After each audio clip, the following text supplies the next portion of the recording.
지난 6월 한 달 동안 새벽 본문이 역대상이었습니다. 역대상은 포로 귀환한 유다 백성들에게 자신들이 누구인지 바로 그 정체성을 알려주고요. 그래서 그들의 족보에 관한 많은 이름이 기록되어 있지요. 성경 속에 가장 많은 정말 이름이 기록되어 있는 성경입니다. 역대상은 총 29장으로 기록되어져 있었습니다.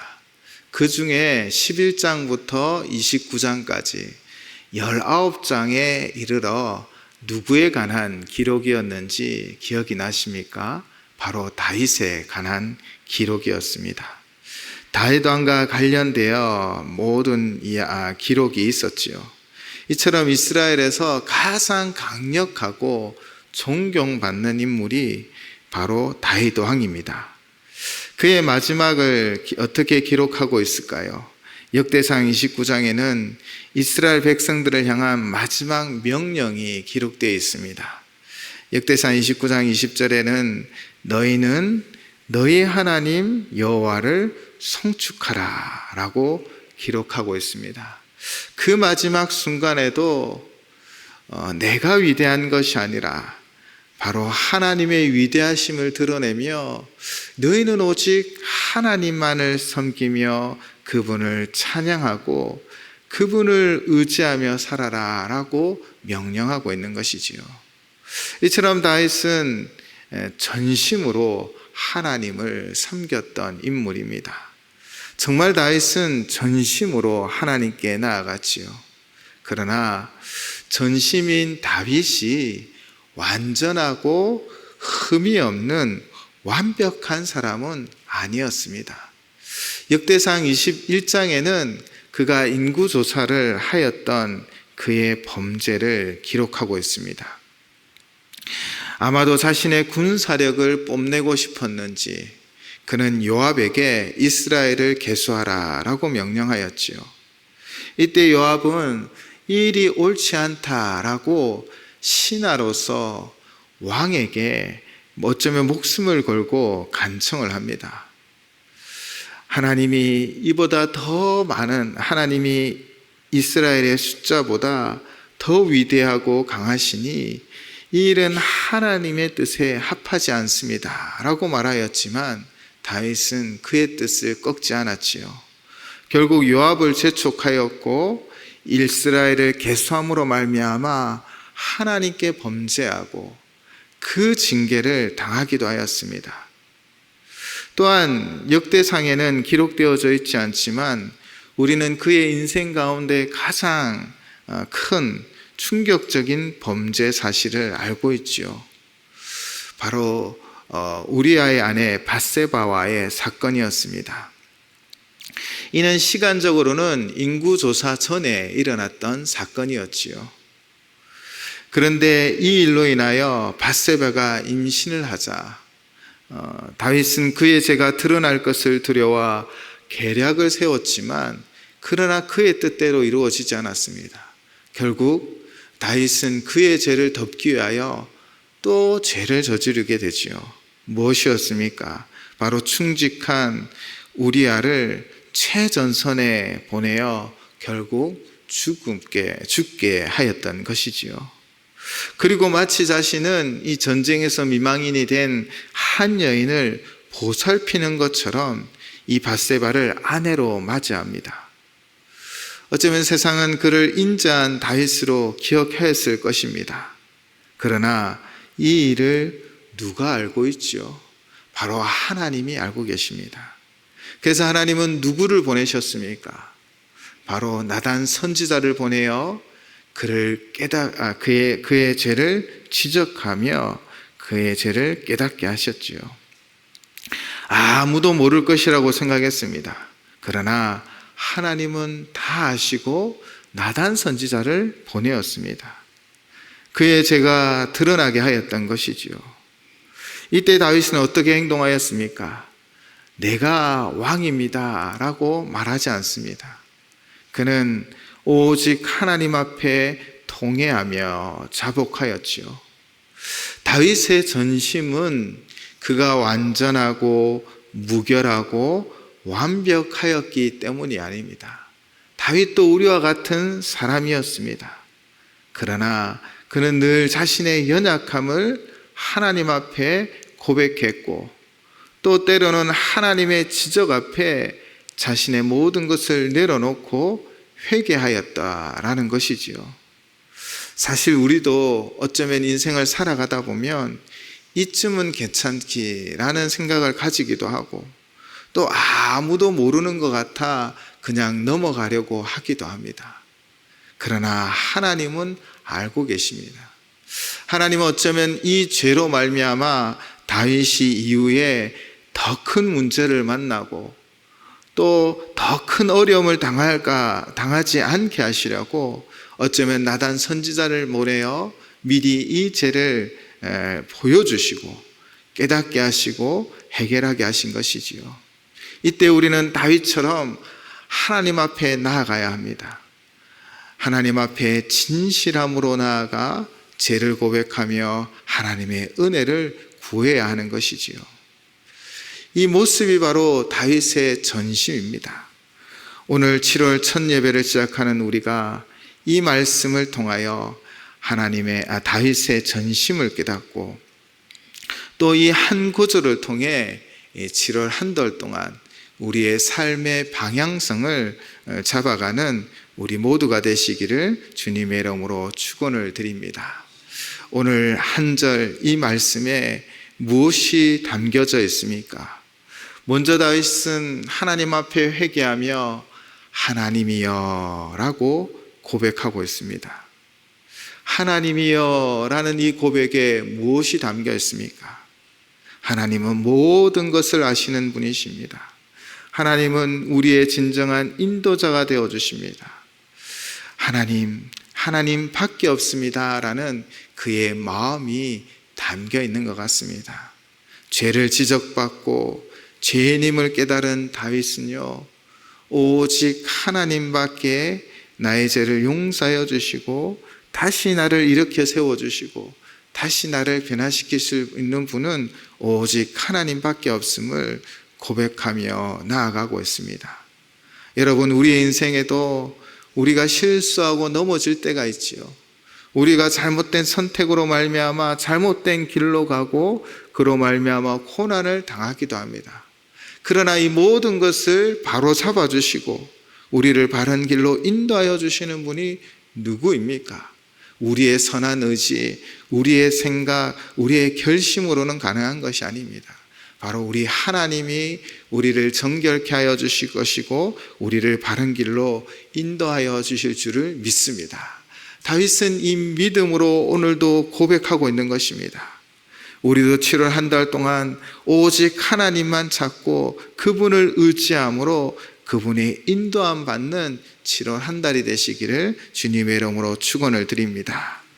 지금 왜 다윗은 하나님을 찾고 있습니까? 바로 자신의 죄 때문이지요. 참 그렇습니다. 세상에 아무리 강한 자도, 지혜가 있는 자도, 능력이 뛰어난 자도 이 죄 앞에는 무너질 수밖에 없습니다. 죄는요, 세상에 가장 강력한 권투 선수였던 타이슨의 핵주먹보다 더 강합니다. 성경은 죄의 삭은 사망이라 라고 분명히 말하고 있지요. 죄는 우리의 영혼을 죽이고 우리의 삶을 내동댕이 쳐버립니다. 그렇게 다윗도 소리 없이 무너져 버렸습니다. 아무도 모를 거라 생각했지만 전능하신 하나님 앞에 그 죄의 무게는 너무나도 무거웠습니다. 그는 왕이었고 전쟁에서 승리한 강력한 지도자였지만 그 한순간의 죄로 말미암아 무너져 내린 것입니다. 그러나 다시 이렇게 세우시는 하나님, 그분 앞에 그가 다시 일어설 수 있었던 것은 무엇 때문입니까? 바로 회개 때문입니다. 회개로 하나님 앞에 나아가며 자신의 모든 것을 정직하게 내려놓고 진실하게 내려놓고 하나님의 그 은혜를 구하였던 것입니다. 그는 이렇게 기도합니다. 하나님이여 내 속에 정한 마음을 창조하시고, 정한이라는 단어는요, 단순히 도덕적으로 깨끗하다라는 것을 뜻하는 것이 아닙니다. 정한이라는 단어의 의미는 제사장에게 사용되었던 단어입니다. 바로 제사장의 정결의식에서 사용되어지는 말이지요. 세상의 더러움으로부터 분리되어 하나님의 임재함으로 하나님의 사명을 감당했던 제사장 그들에게 사용된 단어입니다. 즉 이것은 단순히 도덕적으로 깨끗하다는 뜻이 아니라 하나님을 위하여 구별된 마음인 것이지요. 세상의 것이 가득한 마음이 아니라 하나님만으로 가득한 마음입니다. 여러분, 어떤 그릇이 쓰임받는 그릇이다라고 우리에게 말씀하고 계십니까? 화려한 금그릇, 은그림, 보석으로 장식되어져 있는 세상에서 가장 아름다운 그릇이라도 그 속에 오물이 있다면 사용될 수가 없습니다. 그러나 흙으로 만들어 빚어진 그렇게 질그릇일지라도 그 속이 깨끗하면 쓰임 받는다라는 것입니다. 바로 정한 마음이란 그와 같습니다. 세상의 욕망, 욕심을 내어내 버리고 오직 하나님으로 충만한 마음, 하나님만을 바라보는 마음, 하나님만을 의지하는 마음일 것입니다. 다윗은 죄로 말미암아 모든 것이 무너져서 다시 하나님께 구하고 있는 것은 이 정한 마음, 오직 하나님만 바라보는 마음을 구하였고, 또 창조하시고 라는 이 단어는요, 히브리어로 바라라는 단어입니다. 성경에서 하나님만이 하실 수 있는 창조 행위를 가리킬 때 바로 이 바라라는 히브리어를 사용했다라는 것입니다. 내 마음을 고칠 수 있는 분이 누구이십니까? 우리 안에 있는 모든 찌꺼기를 물리쳐내고 우리를 정한 마음으로 재창조할 수 있는 분이 우리 하나님이십니다. 여러분, 하지 말아야 하지라는 내 의지가 아니라 먼저는 하나님 앞에 나의 죄를 고백하며 하나님, 나의 마음을 재창조하여 주십시오. 하나님으로 가득 채워주시고 나의 모든 죄를 밀어내어 주시고 하나님만으로 가득 차는 하나님 나의 마음이 되어지게 하여 주십시오 라고 기도했던 다윗이었습니다. 7월 한 달도 우리는 우리의 마음을 늘 뒤돌아봐야 합니다. 나의 마음 속에는 무엇이 있는지, 그리고 그 마음, 세상의 것은 다 비워내고 하나님으로 가득 찬 마음이 되도록 그렇게 나를 재창조하여 주시고 나를 만들어 달라라고 기도하는 7월 한 달이 되시기를 바랍니다.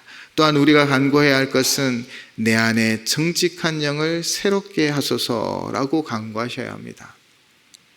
이 정직이라는 단어는요, 히브리어로 쿤입니다.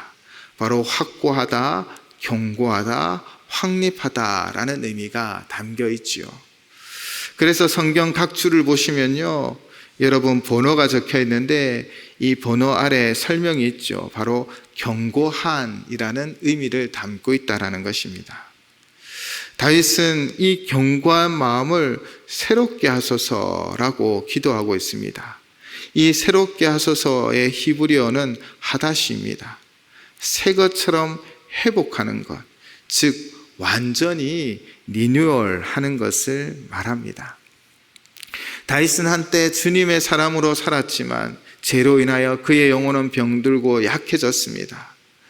그래서 그는 단지 과거로 돌아가게 해달라라고 하지 않고 완전히 새롭게 나의 마음을 더 강하게 더 하나님을 바라보는 견고한 영으로 나를 새롭게 하여 달라라고 기도하고 있습니다.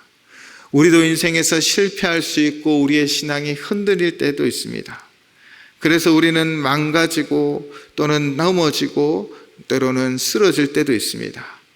그러나 우리가 다시 한번 나의 마음을 정하게 하여 주시고 나를 재창조하여 주시고 그리고 또한 나의 마음을 견고하게 하여 주셔서 오직 하나님만 바라볼 수 있도록 그렇게 세상에 흔들리지 않도록 나의 마음을 견고하게 해주셔서 날마다 새로운 하나님의 은혜를 누리는 내가 되게 해달라라고 기도한다면 다윗처럼 기도하는 우리에게 하나님은 풍성한 은혜를 내려주실 것입니다. 우리는 7월 한 달 동안 어쩌면 나 자신과 싸워가는 한 달이 되어야 합니다. 나의 마음에는 무엇이 있는지, 세상 욕심, 세상 만족, 세상의 것이 가득한 것이 아닌지, 나는 얼마나 견고하게 하나님 앞에 서 있는지, 하나님만 의지하고 하나님만 바라보고 있는지, 만약 부족한 것이 있다면 오직 우리의 진정한 도움이 되어주시고 인도자가 되어주시는 하나님만을 의지하시기 바랍니다. 하나님 앞에 기도할 때 하나님은 우리를 재창조하여 주시고 견고한 마음으로 다시 우리를 새롭게 하여 주실 줄을 믿습니다. 그래서 7월 한 달 동안 날마다 우리를 새롭게 하시고 날마다 하나님의 은혜를 누리고 날마다 하나님의 뜻을 이루어 하나님 영광 돌려드리는 귀한 성도의 삶이 되시기를 주님의 이름으로 축원을 드립니다. 기도하시겠습니다.